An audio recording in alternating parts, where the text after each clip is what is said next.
So you made it. You completed your journey towards happily ever after. But nobody talks about what happens after happily ever after. Here's part 2, where we'll dive into that. I'm going to be reading these notes directly from the way that I got the downloads, because I want to get everything in there. So, just like Rapunzel was reunited with her family, you're going to meet your real mother. I don't mean your real blood mother for everybody, but for some, yes. You could be adopted or a foster kid, and your adopted parents or foster parents were abusive, mentally, emotionally, physically, and or spiritually. Your mom gave you up for adoption because she was a young mother and thought she was making the best decision. I'm hearing as young as 12 or even 13 to as old as 17 or 21. And that part is for people where this is a blood mother, for people who were adopted or who were foster kids. However, for those of you that this is more spiritual, I have a message for you coming up soon. So this energy, regardless, is giving best friend.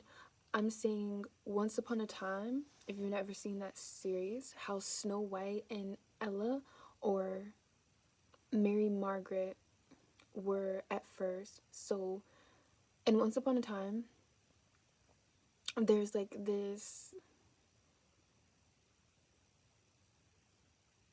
storybook characters that come into another dimension, and they come to us, the human dimension, where they're actually stuck in this specific place and they're frozen in time. So we have storybook characters like Cinderella, but our main characters are Snow White and Emma is one of the daughters, where Snow White had a daughter with her Prince Charming, and this daughter is named Emma. And when they know that the evil queen is about to put a curse on the whole place, and they don't know what the curse is going to entail yet, but to keep their newborn baby safe, who was born just before the curse started infecting the entire land, they put her in this special trunk where they send her to another dimension. And it just so happens to be the same dimension that the curse actually ends up taking them to. And this is our dimension, the human dimension, where she grows up in foster care. She grows up feeling like she's unloved, unwanted, yet her family, her real parents, literally tried to save her life. And so, because time is frozen in this place and it's been on repeat constantly, they wind up getting to a point where they're the same age. Meanwhile, while all of this is happening, Emma grows up. She has a son herself, and she winds up putting her own son in adoption as well, or up for adoption as well. Her son winds up getting adopted by the evil queen, okay? The evil queen wanted to adopt that son specifically because she wanted to keep all of the energy in check, I guess, but it ends up that the son, Emma's son, and I said Ella at first, but I meant to say Emma's son winds up going to find Emma and bring her to this little town that time is frozen in, where all the storybook characters live. And this little town is called Storybrooke. And as soon as Emma comes to that place, time starts moving again.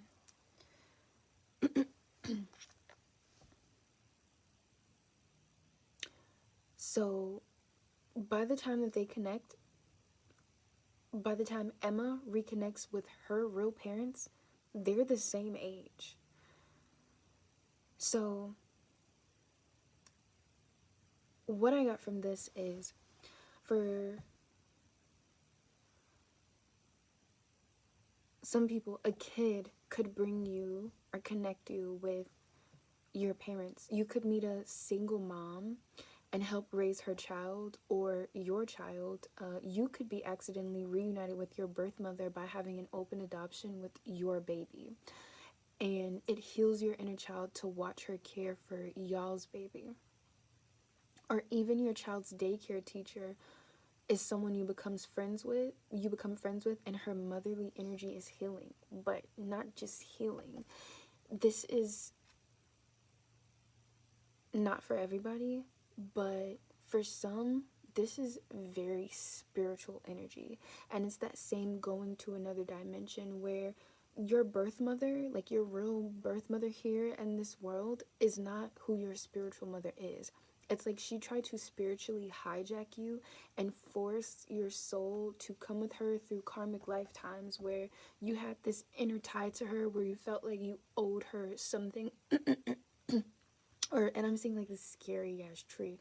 Like you felt like you owed her some sort of lineage, or what's the word, loyalty. And so you wound up reincarnating with her. However,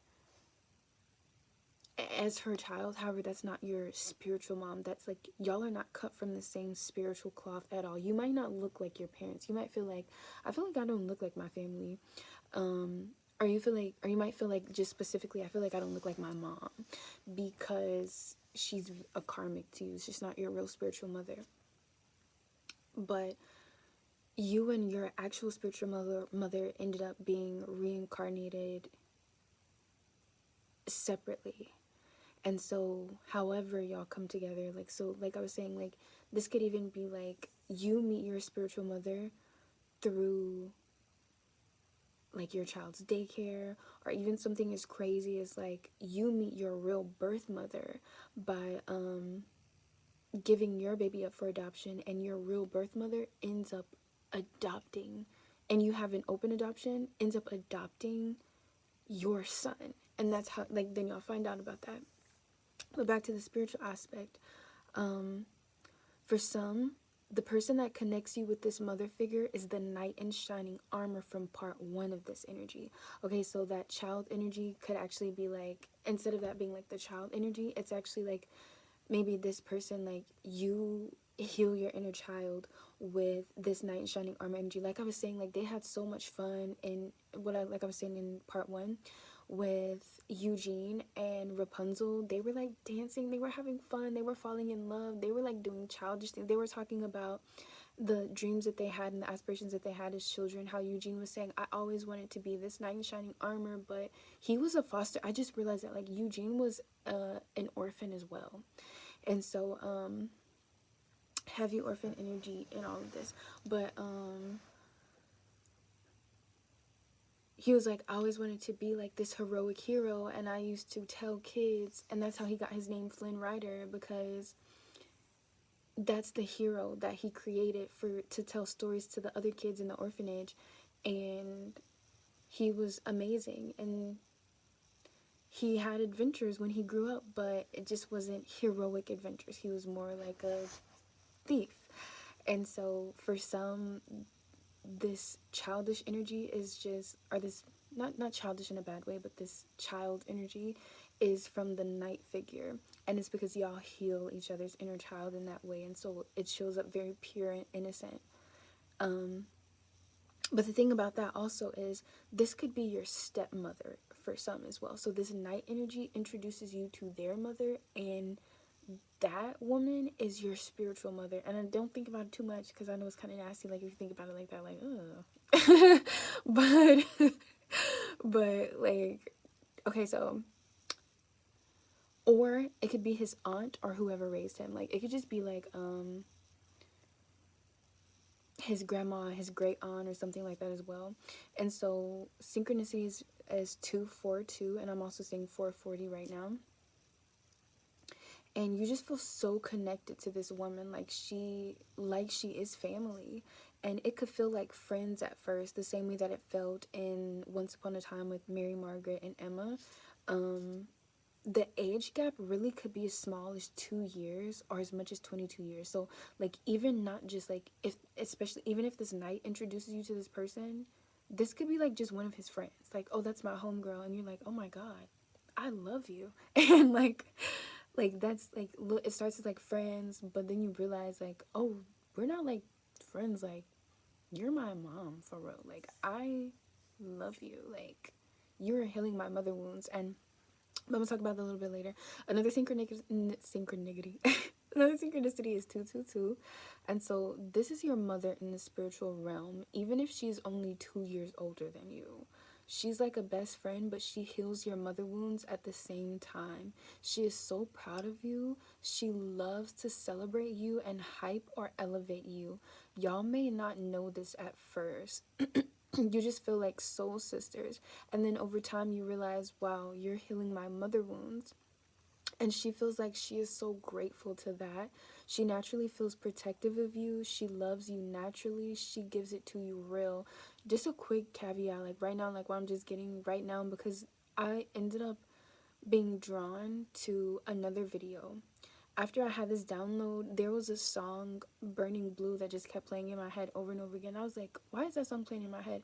And then I remembered that I have a video where I specifically did that download. And I have not watched that video since I posted. Like, I didn't even know like what that video was about. I was not expecting it to resonate so heavily with this message when I went to watch it. And that video was an hour long and I watched the whole thing. And towards the end, I talked about an energy where there's a woman who has a child who is like a spirit baby. And I seen so many synchronicities while I was watching that. 3553, or is it 5335, is one of the or something like that, is one of the synchronicities that was going crazy. And I was just like so shocked when I was watching it.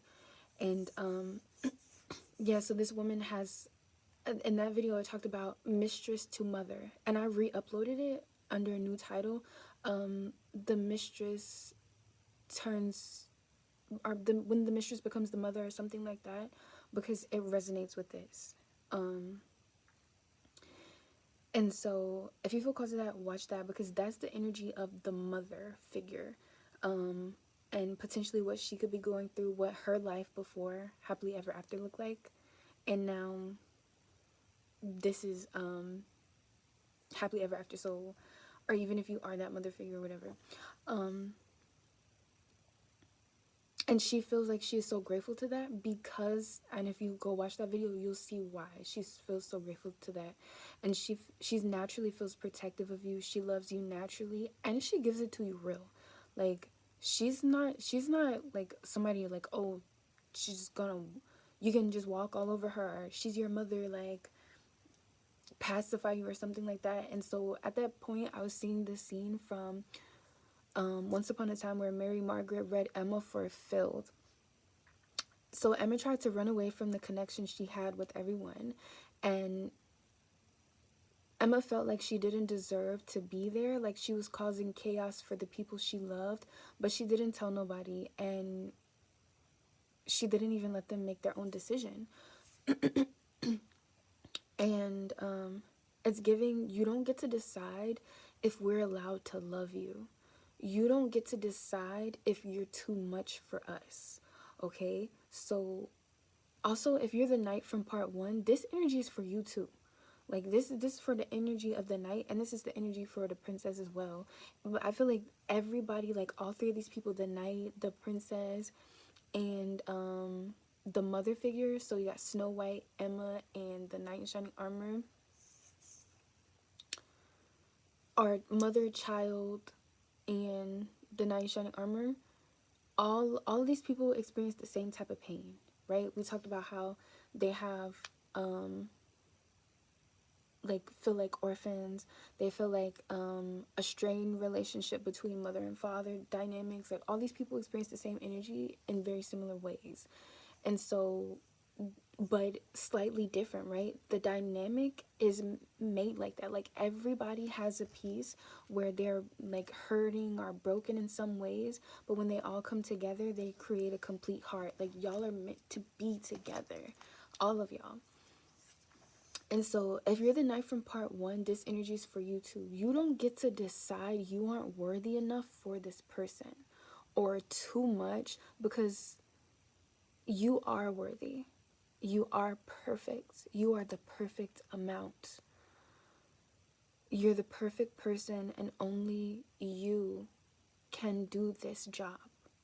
Only you. It was always destined for you. And there's a sign off for the night.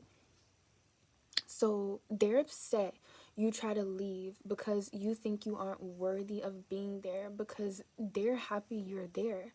Time literally started moving again when Emma arrived to the town, where time was frozen and life was on repeat for them. Everything was mundane, everything was boring, time was frozen. She came in, and yeah, she was causing chaos and she was shaking shit up, but she also brought in liberation. So they were all healing their wounds as well, like I said. And they were freed from the trap of repeating the same cycles over and over again, and they started healing each other's wounds together. And on top of all of that, little did she know, she was supposed to save everyone.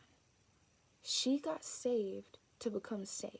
She felt like she was a burden, but Spirit is very loudly saying, you are not a burden. You are deserving of this blessing. You are deserving of receiving this love. Period. That goes for everybody. All of y'all. All characters in this situation.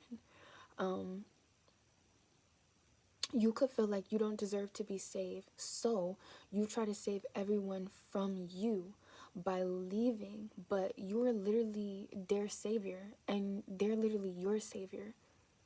The best thing you could do is just allow yourself to embrace the change. So you don't know this yet, but this is a balanced dynamic, even if you can't understand that, because you don't see how valuable you are just yet. But that's beside the point. No one knew that Emma was going to save them. Okay, so you don't know that you're the savior of this place. Like, literally, the only person who could break the curse is Emma.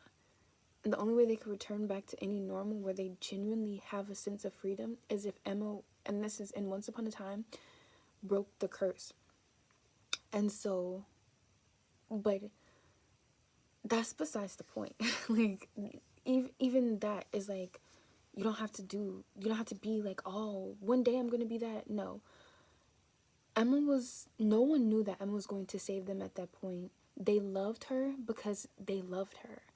Mary Margaret felt a genuine connection and trust with Emma, and she felt emotionally seen and loved by Emma, and like she finally had a family too. So the name Anne could be significant. And the evil queen affected everyone. Snow White, which is Mary Margaret, or the mother figure, felt alone and isolated too.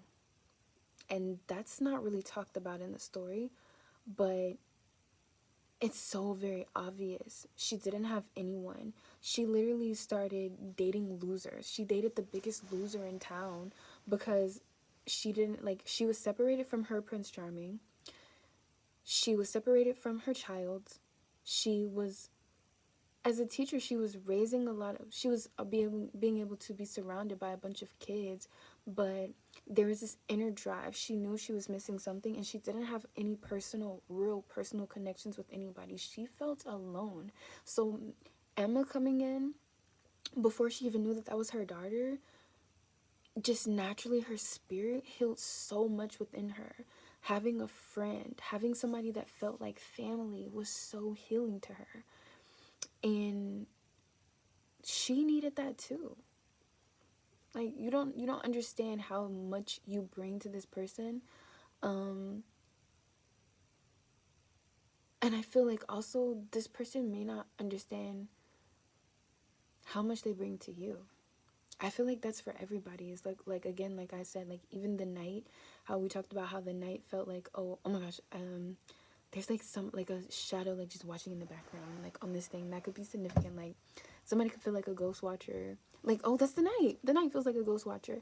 Like they didn't feel significant enough or worthy enough to step out from the sidelines. This energy is so potent. Like everybody like start to love yourself. Like you're worthy. Like, what are you doing? I get it, but like girl slay. So Mary Margaret or Snow White or this mother figure didn't have her parents either. Her mother passed. Okay, her mother passed.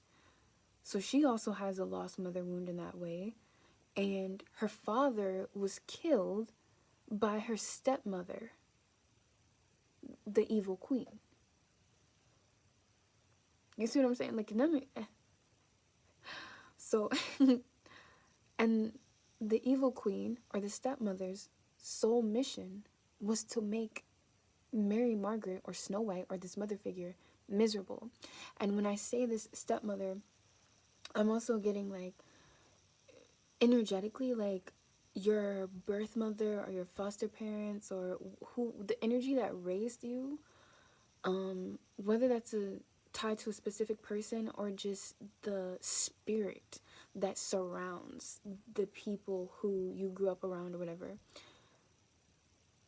intentionally tries to attack and antagonize your spiritual mother, you, and your night. Like they're trying to plague all of y'all, and that's why it all feels so similar. Yeah, like y'all are facing the same challenges in different ways.